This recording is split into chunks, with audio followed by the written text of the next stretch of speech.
ನಟ ರಕ್ಷ್ ನಿರ್ಮಾಣದ ಗಟ್ಟಿಮೇಳ ಧಾರಾವಾಹಿಯಲ್ಲಿ ಸುಹಾಸಿನಿ ಪಾತ್ರ 3 ಬಾರಿ ಬದಲಾಗಿದೆ. ಜೀ ಕನ್ನಡ ವಾಹಿನಿಯಲ್ಲಿ ಪ್ರಸಾರ ಆಗುತ್ತಿರುವ ಗಟ್ಟಿಮೇಳ ಧಾರಾವಾಹಿಯಲ್ಲಿ ಆರಂಭದಲ್ಲಿ ಸುಹಾಸಿನಿ ಪಾತ್ರದಲ್ಲಿ ನಟಿ ಋತು ಅವರು ನಟಿಸಿದ್ದರು. ವೈಯಕ್ತಿಕ ಕಾರಣಗಳಿಂದ ಅವರು ಈ ಸೀರಿಯಲ್ ಅನ್ನ ಬಿಟ್ಟಿದ್ದರು. ಕಾಲೇಜಿನಲ್ಲಿದ್ದಾಗಲೇ ಮ್ಯಾಗಝೀನ್ಗಳಲ್ಲಿ ಋತು ಅವರು ಮಾಡೆಲ್ ಆಗಿ ಕಾಣಿಸಿಕೊಂಡಿದ್ದರು.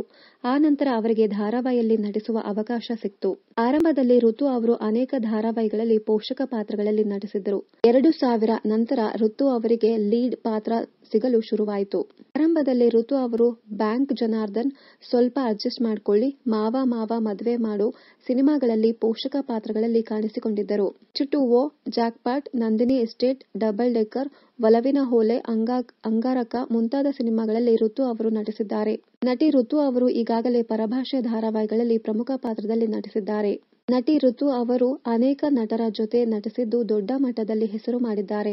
ನಟಿ ಋತು ಅವರು ಪಾಸಿಟಿವ್, ನೆಗೆಟಿವ್ ಪಾತ್ರಗಳಲ್ಲಿ ಕಾಣಿಸಿಕೊಂಡಿದ್ದು ಇವರ ನಟನೆಗೆ ಭಾರಿ ಮೆಚ್ಚುಗೆ ವ್ಯಕ್ತವಾಗುವುದು. ಉದಯ ವಾಹಿನಿಯಲ್ಲಿ ಪ್ರಸಾರ ಆಗುತ್ತಿದ್ದ ಬಂಗಾರ ಧಾರಾವಾಹಿಯಲ್ಲಿ ಋತು ಅವರು ನೆಗೆಟಿವ್ ಶೇಡ್ನಲ್ಲಿ ಕಾಣಿಸಿಕೊಂಡಿದ್ದರು. ಈ ಧಾರಾವಾಹಿಯಲ್ಲಿ ದೊಡ್ಡ ತಾರಾ ಬಳಗ ಇತ್ತು. ಇನ್ನಷ್ಟು ಕನ್ನಡ ಧಾರಾವಾಹಿ, ಸಿನಿಮಾ ಹಾಗೂ ಬಿಗ್ ಬಾಸ್ ಕನ್ನಡ ಸೀಸನ್ 10ರ ಡೈಲಿ ಅಪ್ಡೇಟ್ಸ್ಗಾಗಿ ಚಾನೆಲ್ ಅನ್ನ ಸಬ್ಸ್ಕ್ರೈಬ್ ಮಾಡಿ. Thank you.